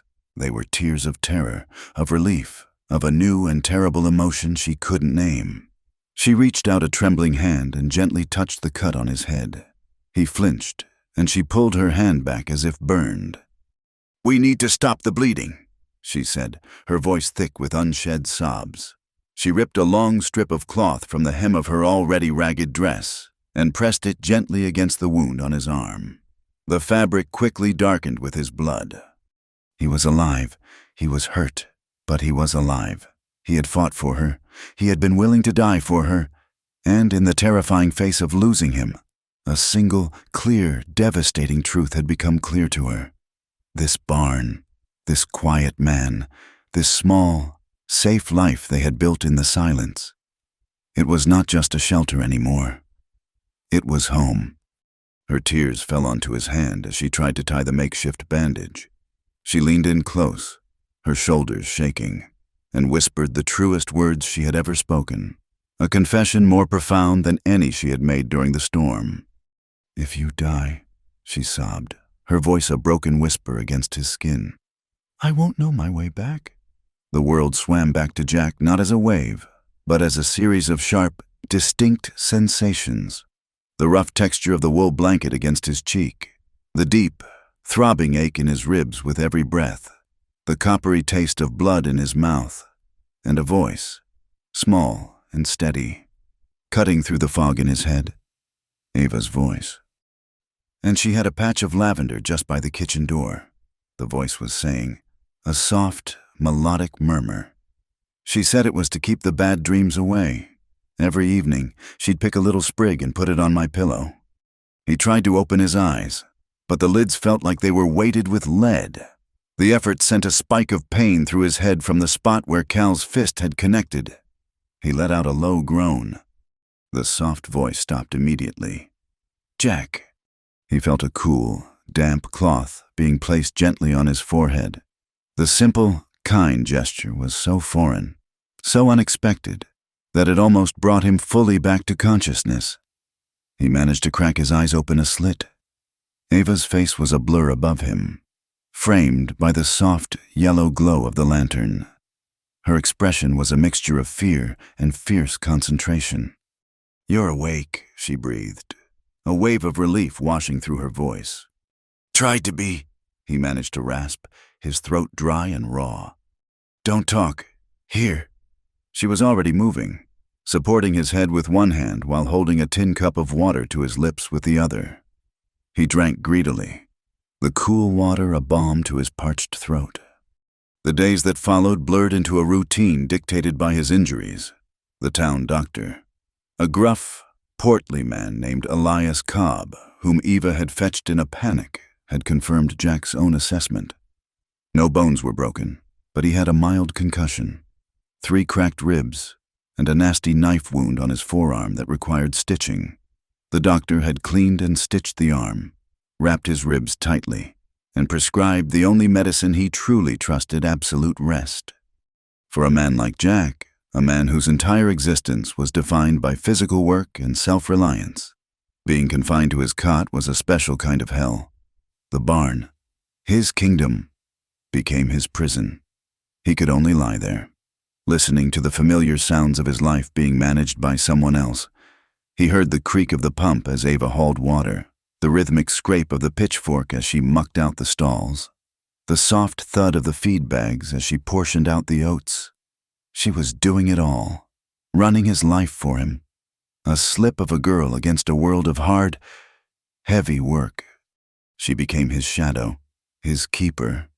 Every few hours, she would be there, checking the bandage on his arm, wiping his face with a cool cloth, or propping his head up to help him drink a thin, savory broth she made over the small fire. She moved with a quiet, tireless efficiency that amazed him. The fear that had once defined her was still there, lurking in the quick, nervous glances she cast toward the barred doors. But it was now overlaid with a layer of fierce, unwavering purpose. She was no longer a stray seeking shelter. She was a sentry on a wall. At night, when the pain in his ribs was a dull, hot fire that made sleep impossible, she would sit on a small wooden crate beside his cot, in the low, flickering light of the lantern. She would talk. She didn't talk about the fight, or about Silas Croft, or about the threat that still hung over them. She seemed to understand that his waking hours were filled with those thoughts already. Instead, she gave him the only thing she had of value: her memories. She spoke of her mother, painting a picture of a kind, gentle woman with hands that were always busy, either kneading dough, stitching quilts, or tending her small garden.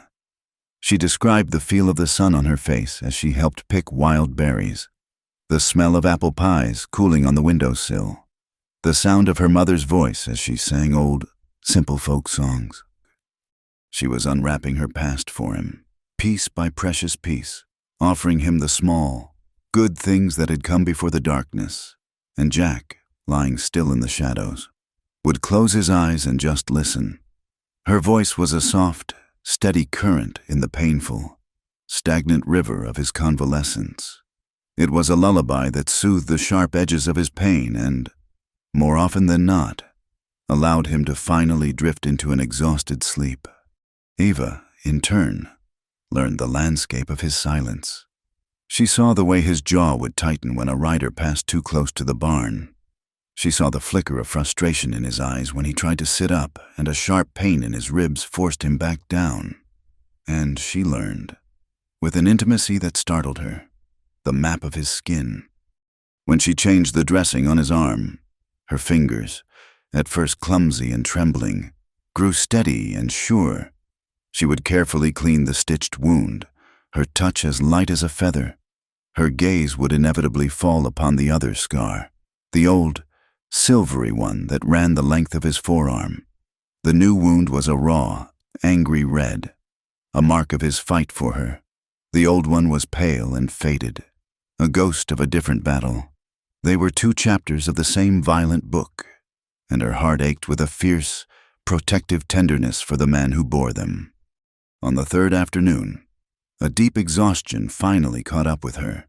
The relentless physical labor, the constant, simmering fear, and the long, sleepless nights spent watching over him had taken their toll.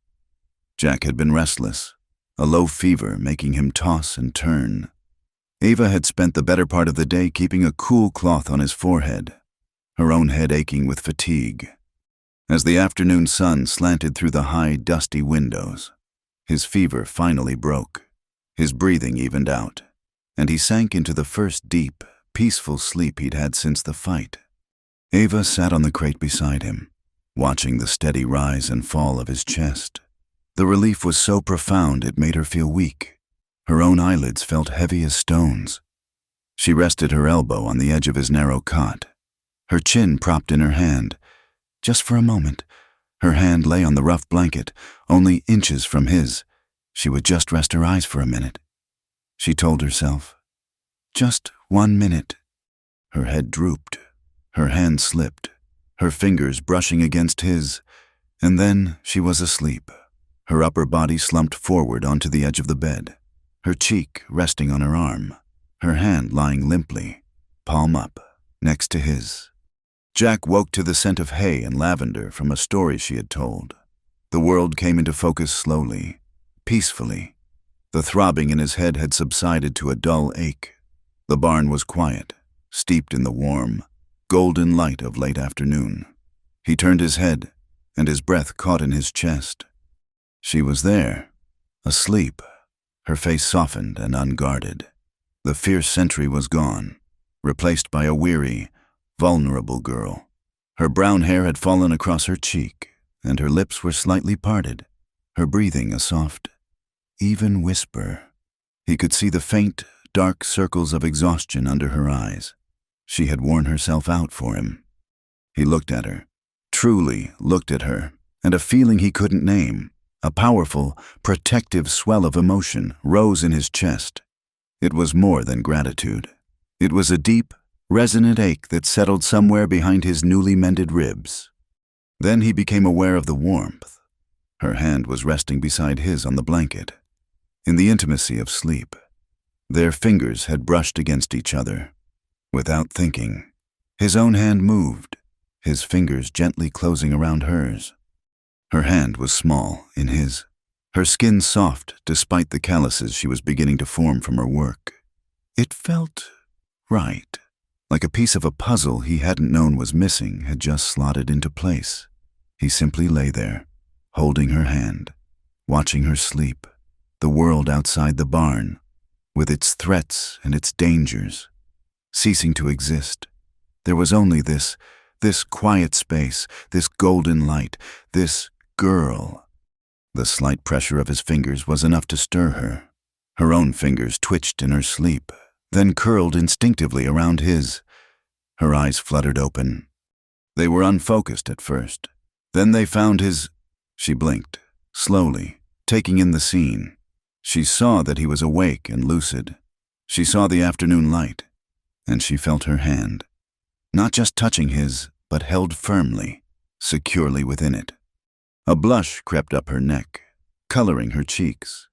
She started to pull her hand away, a reflexive gesture of propriety, of the fear that had been her constant companion. He tightened his grip, just slightly, a gentle, silent plea. Don't. She stopped. Her eyes met his again. The barn was utterly silent. No words were spoken, none were needed. The entire story of the past weeks, the fear, the shelter, the trust, the violence, the care was contained in that one simple, profound touch. It was a conversation held in the language of skin on skin.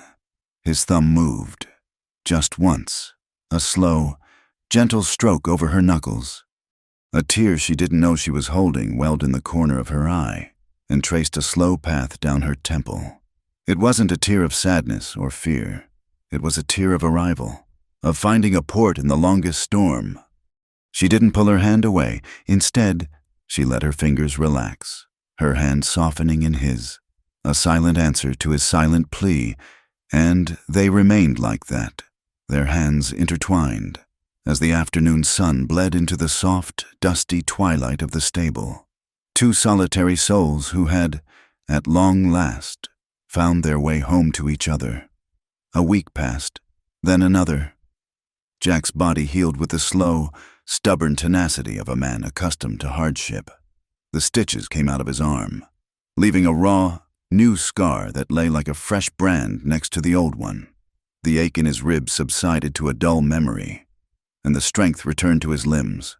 He began to take back his duties, his movements still a little stiff, but steady and sure. The rhythm of the barn returned, but its melody had changed. The silence that fell between them now was no longer one of mere comfort. It was charged with a new, vibrant intimacy. A simple glance across the stable could hold a whole conversation, a shared task. Their hands brushing as they passed a tool or a bucket could send a jolt through the quiet air. They were acutely aware of each other, of the space between them. A space that was now filled with the unspoken memory of her hand in his.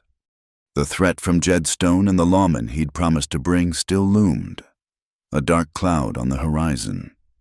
Every time a rider approached the town, a knot of anxiety would tighten in Eva's stomach. But Jack's calm was a steadying anchor. Let them come, was all he'd said on the matter. His jaw set. It wasn't a boast. It was a simple statement of fact. He would not run. He would not give her up. And in his quiet resolve, Ava found her own courage. One night, after the work was done and their simple meal had been eaten, a profound stillness settled over the world. The sky was a canvas of deep, polished indigo, so clear and vast it felt as though you could fall upward into it forever. The stars were not faint, distant sparks, but a riot of spilled diamonds. A thick, glittering dust that shimmered with a cold, silent fire. There was no moon, and in its absence, the Milky Way was a luminous, ghostly river flowing across the heavens. Ava found herself drawn to the wide, open mouth of the barn. She stood at the threshold, the rough wood of the door frame cool beneath her hand, and looked out. The air was crisp and clean, carrying the sharp, earthy scent of the coming frost. A lone coyote yipped in the far distance, its cry a thin, lonely thread in the immense tapestry of the night. She was looking at the world she had run into. The dark, endless plains that had once seemed so terrifying now looked peaceful. The open road, the path leading away from Dove's Bluff, was a faint, pale ribbon under the starlight. For the first time since she had arrived, she understood, with a clarity that was both frightening and exhilarating, that she could walk down that road and disappear. The threat of Silas Croft felt distant, a bad dream from another lifetime. Jack was healed. She was no longer a helpless burden. She was free, free to stay, free to go. The choice was entirely her own. She heard the soft scuff of his boots on the packed earth behind her. She didn't turn. She had grown so accustomed to his presence that she could sense him without seeing, could feel the way he shifted the air in a room. He came to a stop a few feet behind her, a silent, solid presence at her back. He stood there for a long moment, simply looking out at the same starry expanse she was. When he spoke, his voice was low, a quiet rumble that didn't startle her. It was as if he were merely giving voice to the thought that hung between them in the cold night air. "You don't owe me anything, Eva." The words were simple, but they landed with the weight of a sacrament. It was an absolution, a release.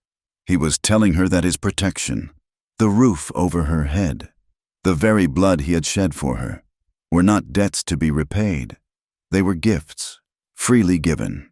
He was acknowledging the open road that lay before her, and he was telling her she had every right to take it. He was setting her free. A slow, deep breath filled her lungs. She had known this moment would come. It had to. She turned, not with the furtive quickness of a frightened girl, but with a slow, deliberate grace. She turned to face him. The starlight was faint, but it was enough. It caught in his eyes, turning them from faded blue to deep, dark pools of silver. His face was in shadow, but she could see the familiar lines of it, the quiet strength in his jaw, the gentle concern in the set of his mouth. He looked healed, strong, and impossibly dear to her. Her own eyes, when she looked at him, were bright, not with unshed tears, but with a sudden, brilliant clarity.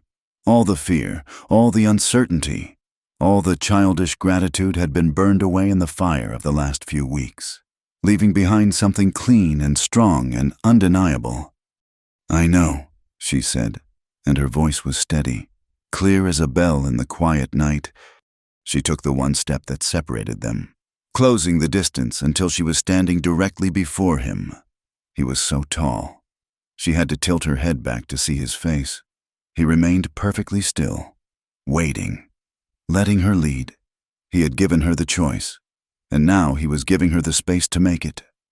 "I know I don't owe you," she continued, her voice softer now, imbued with a trembling intensity.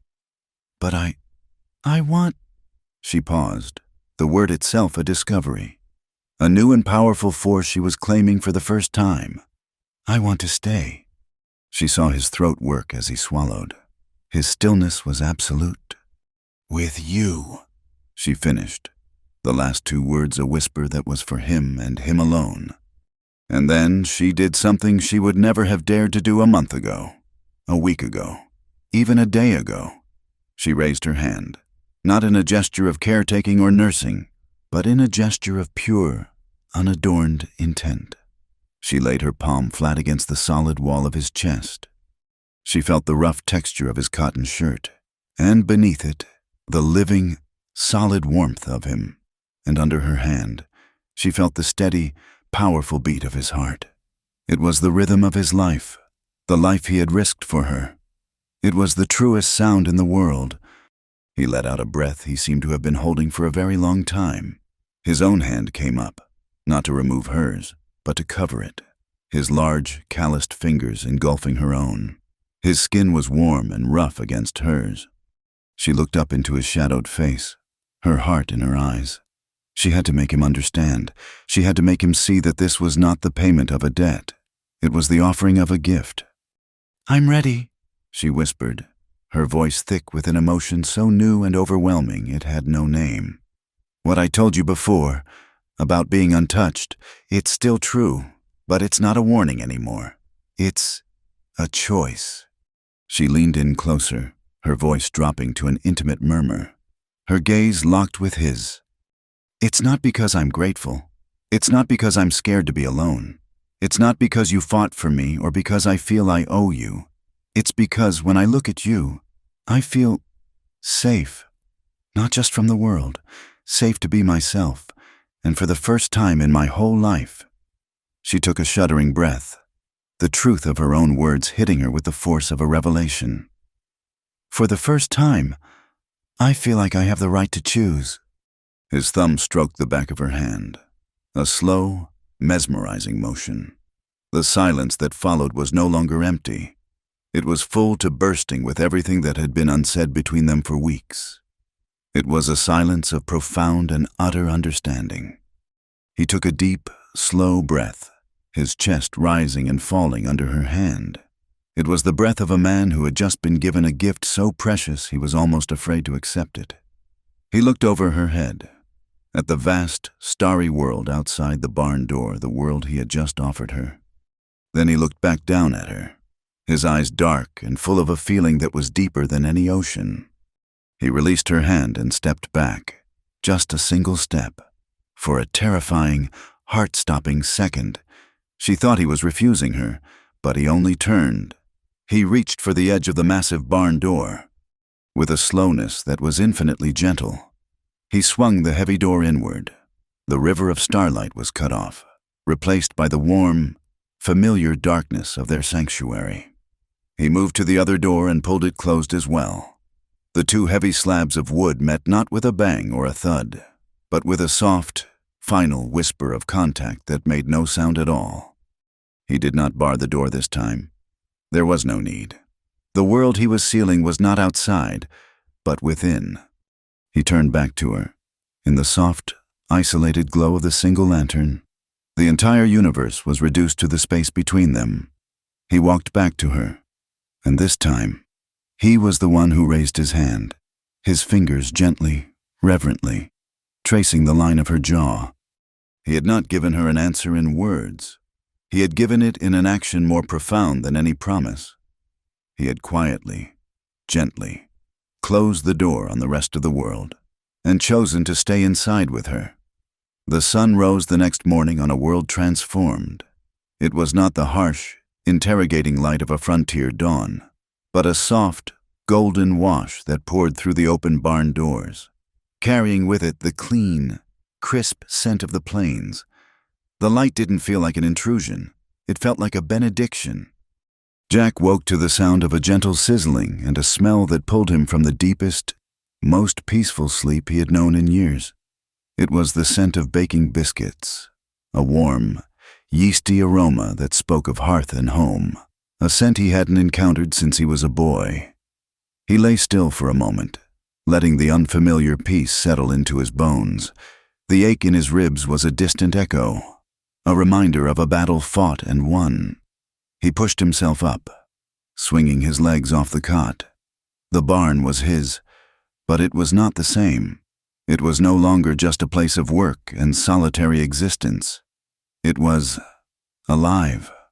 Eva was by the small fire, a picture of quiet, focused industry. She had found his sack of flour and, with the practiced hands of a woman who had been taught to make something from nothing, had conjured a small miracle. A skillet of bacon was sizzling, filling the air with a savory perfume, and a small batch of biscuits were turning a beautiful, flaky gold in a Dutch oven nestled in the coals. She had even brewed coffee, the rich, dark aroma, a promise of the coming day. She looked different. The hunted look in her eyes had been replaced by a calm, steady light. Her movements were no longer furtive and uncertain, but fluid and graceful. When she turned and saw that he was awake, she didn't startle. A small, shy smile touched her lips, a genuine smile that reached her eyes and made them shine. "Good morning," she said, her voice soft in the quiet barn. "Morning," he answered, his own voice a little rough with sleep. They ate in their usual spot, on the overturned crates that had become their table, but the meal was a feast. The biscuits were light and fluffy. The bacon was crisp. The coffee was strong and hot. It was the first complete meal either of them had eaten in a very long time. They didn't speak much, but the silence was filled with a new language. When he reached for another biscuit, his hand brushed hers, and neither of them pulled away. When their eyes met across the crate, his gaze was full of a deep, quiet reverence, and hers was full of a soft, unwavering trust. There were no words for what had passed between them. for what was growing in the space they shared, but in the way she poured him a second cup of coffee without asking, and in the way he watched her, a faint, unaccustomed smile on his own lips. Everything was said. After the meal, a new rhythm took hold, one of partnership. Jack, feeling the strength return to his shoulders, picked up his hammer and began to inspect the barn walls.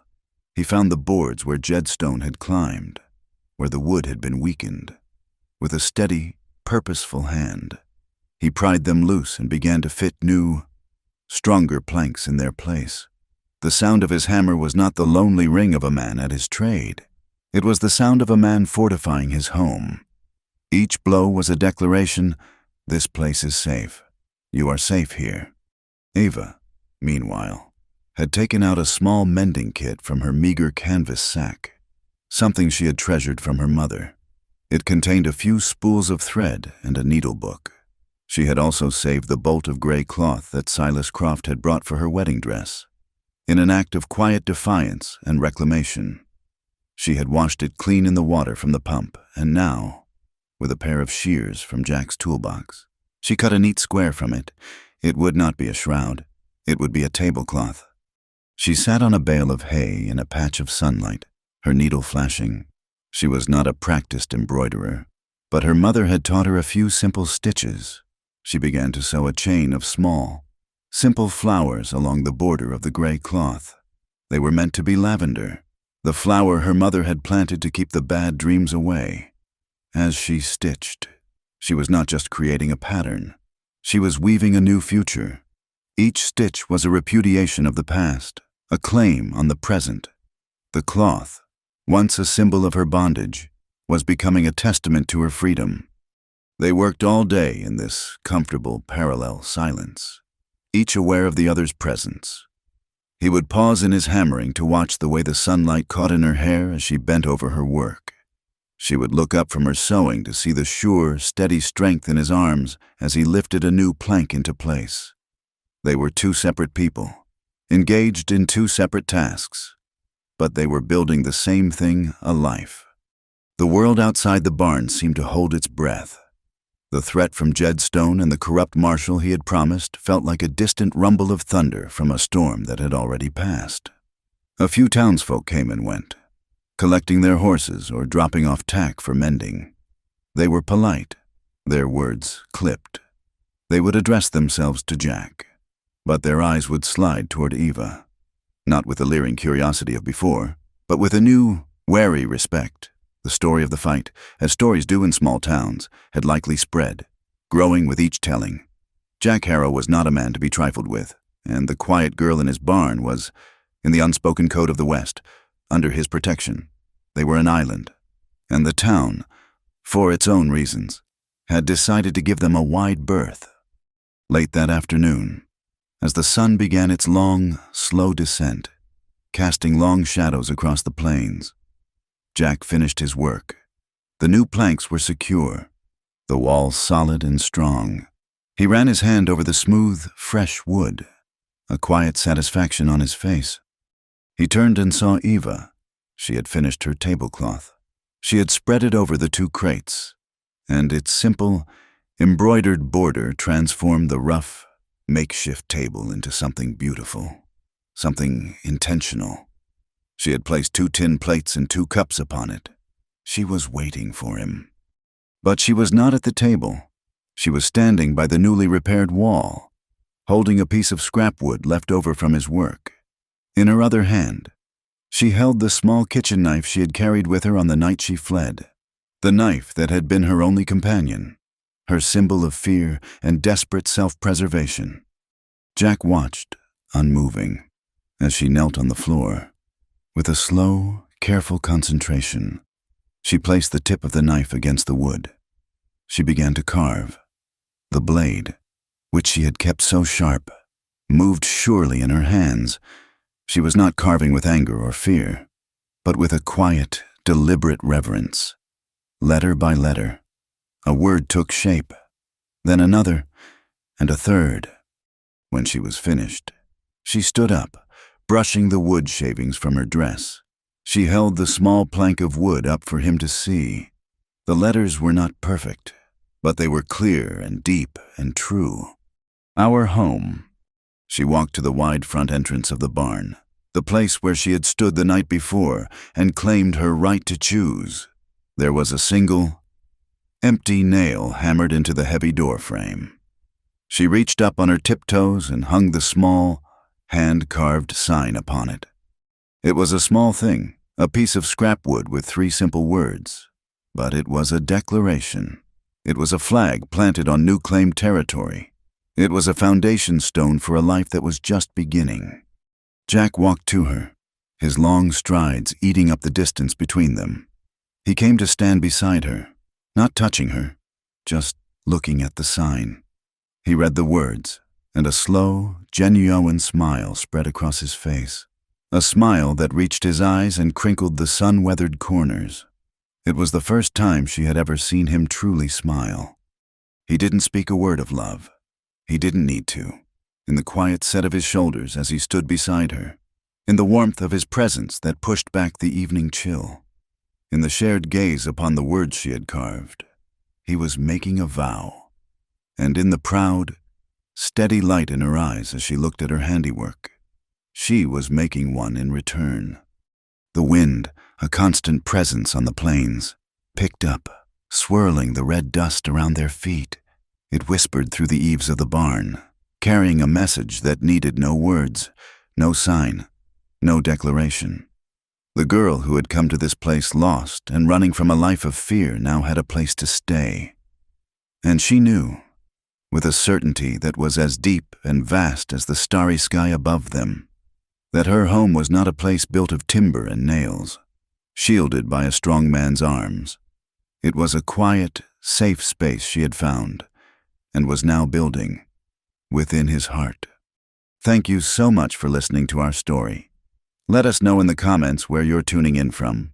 We'd love to hear your thoughts and share in this experience together. If you enjoyed this tale, please consider subscribing to our channel, Wild West Stories 1850, and give this video a like. It also helps us out immensely if you hit that hype button to help more people discover this tale.